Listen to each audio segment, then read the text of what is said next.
Hello बच्चों, एक बार आप सभी का पुनः आपके अपने YouTube channel Eklavya Gyanshree academy में स्वागत है। मैं रोहित कुमार गौड़ आपका एक बार पुनः इस चैनल पर स्वागत करता हूं।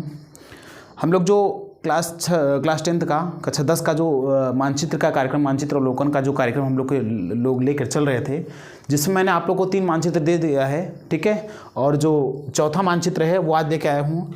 आप लोग एक बार इस बात में देखेंगे, इस मानचित्र में छपे हुए जो प्रश्न हैं उसको देखेंगे तो आपको लगेगा कि इसमें कुछ प्रश्नों का ओवरलैप है। ओवरलैप से तात्पर्य जो प्रश्न मैंने पहले के 3 वीडियो में करवा दिए हैं, 3 लेक्चर्स में करवा दिए हैं, मानचित्र के लेक्चर्स में करवा दिए हैं, उन सब वो जो प्रश्न हैं उनमें से कुछ प्रश्न इसमें भी देखने को मिलते हैं। कहने का मतलब यदि हम 15 से 20 प्रश्न कर लेते हैं या 20 सेगमेंट कर लेते हैं, 20 लेक्चर कर लेते हैं मानचित्र का, 10-10, 7-7, 8-8 मिनट का रहता है। अगर 10 कर लेते हैं, 10 से 15 कर लेते हैं तो मुझे लगता है कि पूरा का पूरा मानचित्र हो जाएगा। और ये मानचित्र सिर्फ आपका 10 नंबर यहाँ ही नहीं कंप्लीट करेगा, यहाँ तो 5 नंबर सीधे ही दिख रहा है, 5 नंबर और वैसे मिलता है। फिर साथ ही साथ जो आपको लघु उत्तरी, दीर्घ उत्तरी में भी इसका इस्तेमाल करना होगा। जैसे आपको जूट राज्य दिखाना होगा, जूट राज्य पे विश्लेषण करना होगा, तो आप जूट राज्य को अच्छे से दिखा सकते हैं। कोई कॉफी राज्य कहा तो कॉफी राज्य को अच्छे से दिखा सकते हैं, ठीक है। तो आइए हम एक बार इसको देखते हैं। 3 तो हो चुका है, चौथा हम लोग देखते हैं। देखिए,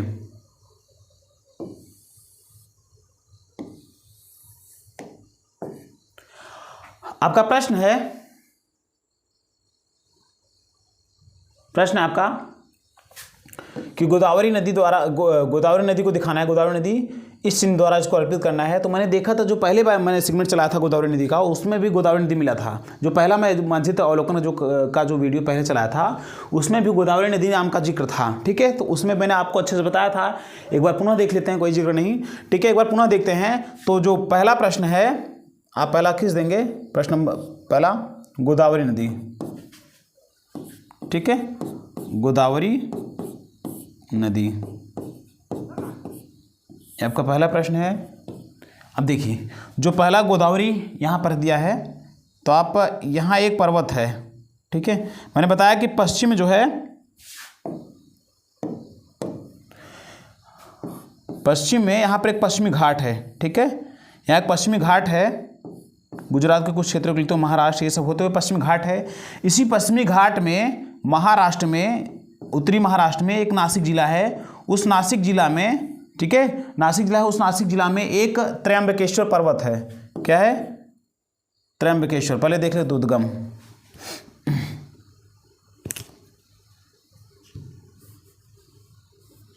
ठीक है, उद्गम कहाँ हुआ है? तो पश्चिमी घाट के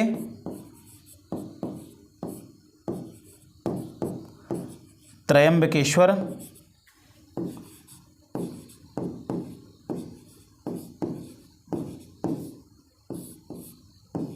पहाड़ी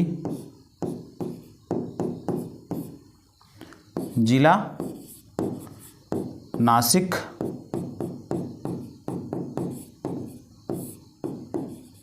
महाराष्ट्र का हिस्सा है, ठीक है। तो यहाँ से जो गोदावरी नदी है, यहाँ से उद्गमित होती है, यहाँ से निकलती है महाराष्ट्र में, और यहाँ से होते हुए कर्नाटक के हल्का से ऊपर, ये आपके तेलंगाना, आंध्र प्रदेश को छूते हुए छत्तीसगढ़, उड़ीसा को हल्का टच करते हुए यहाँ पर अपना जल विसर्जित कर देती है। तो यहीं पर गोदावरी का डेल्टा है, ठीक है। गोदावरी को हम कहते, दूसरे नाम से जानते गोदावरी को हम किस नाम से जानते? गोदावरी को हम दक्षिण गंगा के नाम से भी जानते हैं। किस नाम से? दक्षिण गंगा। गोदावरी को हम दक्षिण गंगा के नाम से भी जानते हैं। इसका उपनाम में कभी काल प्रश्न में जीएस में बन जाता है। उद्गम इसका कहाँ हुआ? पश्चिमी घाट के एक त्र्यंबकेश्वर पहाड़ी है। त्र्यंबकेश्वर जो पहाड़ी है, ये नासिक जिला, महाराष्ट्र के नासिक जिला में है, ठीक है। इतना आप जानते रहिए। वहाँ से उद्गमित होता है, वहाँ से उद्गमित होकर इसका जल विसर्जन कहाँ होता है?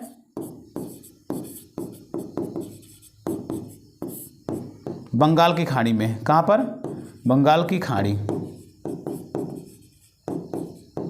बंगाल की खाड़ी में होता है। इतना आप सिर्फ लिख देंगे, ठीक है, इससे ज़्यादा नहीं। अब दूसरा प्रश्न कर रहा है कि नागार्जुन सागर बांध परियोजना। नागार्जुन सागर बांध परियोजना मैं पहले भी आपको बता चुका हूँ। देखिए, जो नागार्जुन सागर बांध परियोजना है, ये कृष्णा नदी पर स्थित है। तो आप लोग डालेंगे प्रश्न नंबर 2, ठीक है। ये प्रश्न नंबर आपका पहला था। प्रश्न नंबर 2 आप लोग डालेंगे, उत्तर नंबर 2 डालेंगे, नागार्जुन सागर बांध परियोजना। दूसरा कलर ले लेते हैं हम लोग।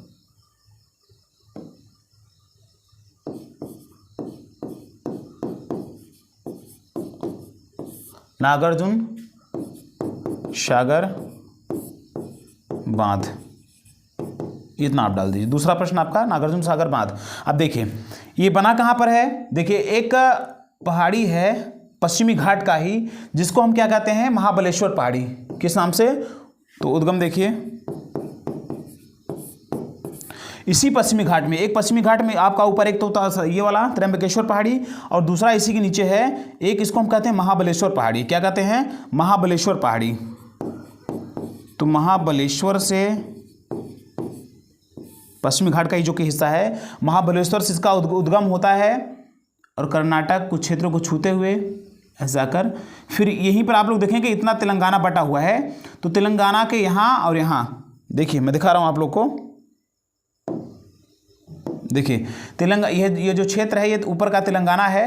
दूसरी तेलंगाना में एक गुंटूर, इधर का जो आंध्र प्रदेश का जो जिला है ये गुंटूर है और ये नलगोड़ा। तो गुंटूर महाबलेश्वर से उद्गमित होती एक मिनट, महाबलेश्वर से उद्गमित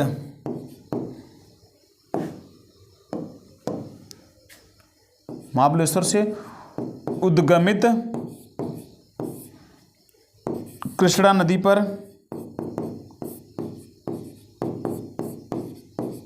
आप लोग इसको डाल देंगे कहाँ पर, ठीक है, यहाँ डाल देंगे किस नदी पर,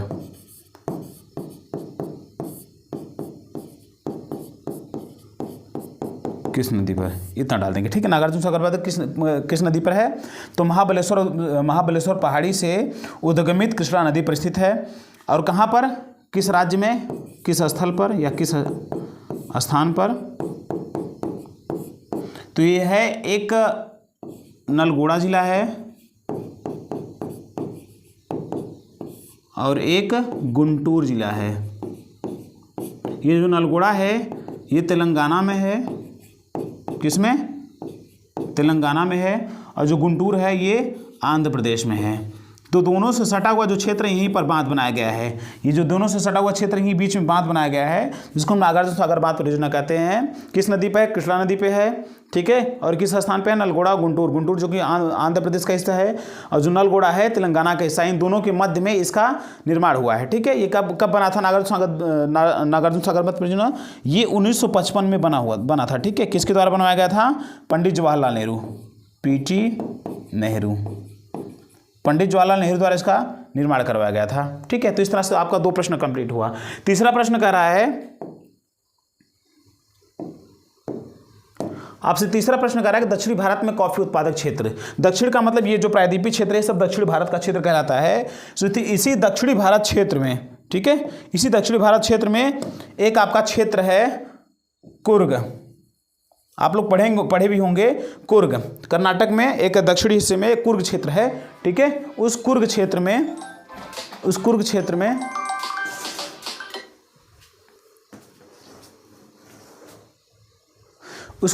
में ठीक है, ये कर्नाटक है, कर्नाटक के दक्षिणी हिस्से में एक कुर्ग क्षेत्र है। इसी कुर्ग क्षेत्र में आप लोग पहले प्रश्नोत्तर नंबर 3 डाल देंगे, दक्षिणी भारत में काफी उत्पादक क्षेत्र, आप डाल देंगे काफी उत्पादक क्षेत्र,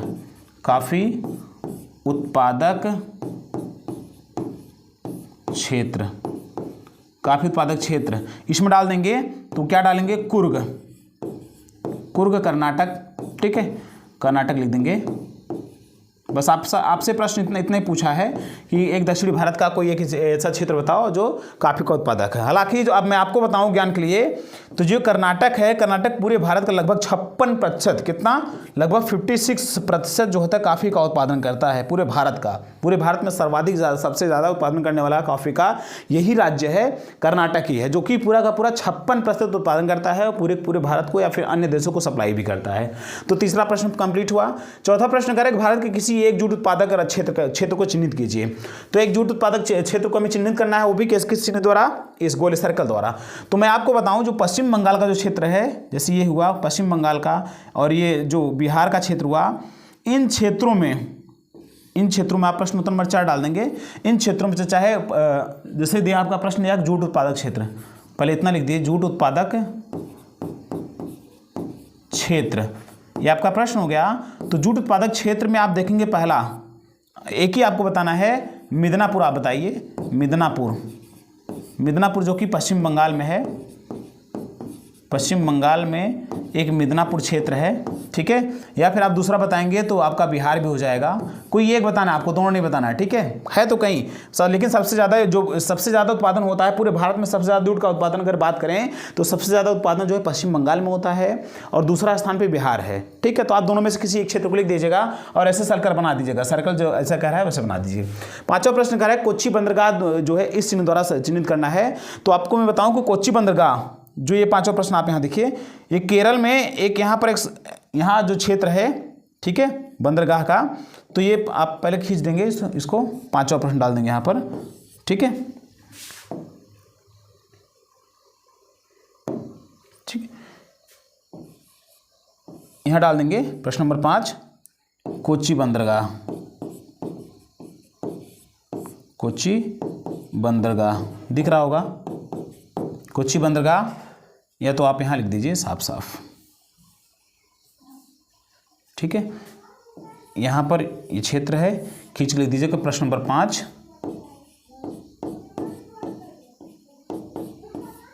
कोच्चि बंदरगाह कहाँ पर है, केरल। बस कोच्चि बंदरगाह कहाँ पर है, केरल, उसको चिन्हित करना था। स्थान पूछा है लेकिन मैंने स्थान के साथ साथ आपको राज्य भी बता दिया है। दोनों आपका इस तरह से आपका 5 का 5 प्रश्न कंप्लीट हो। बस इसी तरह से आपको लिखना है, ठीक है। जितना आप इसमें दिया गया है उतना लिखना है, जितना पूछा है उतना लिखना है, लेकिन कुछ अगर एक्स्ट्रा दे देते हैं, जैसे कुछ जानकारी एक्स्ट्रा दे देते हैं, तो आपका जो 5 नंबर रहा वो तो कंप्लीट हो ही जाएगा। अगर एग्जामिनर खुश रहा तो अगले प्रश्न में भी आपको लाभ हो सकता है, ठीक है। तो इस तरह से आप इतनी जानकारी दे सकते हैं। तो ठीक है, ये चौथा सेगमेंट रहा मानचित्र अवलोकन का, जो चौथा ये लेक्चर रहा तो कंप्लीट हुआ। 5 से 7 लेक्चर हम लोग और करेंगे और उसी 5 से 7 मतलब उसी टोटल मिलाकर कुल 10 से 11 लेक्चर में मानचित्र के अवलोकन में पूरा का पूरा आपका सोशल कंप्लीट हो जाएगा। सोशल का जितना मानचित्र होगा सब कंप्लीट हो जाएगा, ठीक है। और आप उस लघु उत्तरी, दीर्घ उत्तरी और साथ ही साथ मानचित्र का जो कार्य हो उसमें भी इसको इम्प्लीमेंटेशन कर सकते हैं, ठीक है। तो मिलते हैं अगले वीडियो के साथ। जो भी आप पसंद करेंगे उसको आप मैं उस वीडियो के साथ मैं अगले लेक्चर में आपसे मिलूंगा। तब तक के लिए धन्यवाद। लगे रहिए इस चैनल के साथ।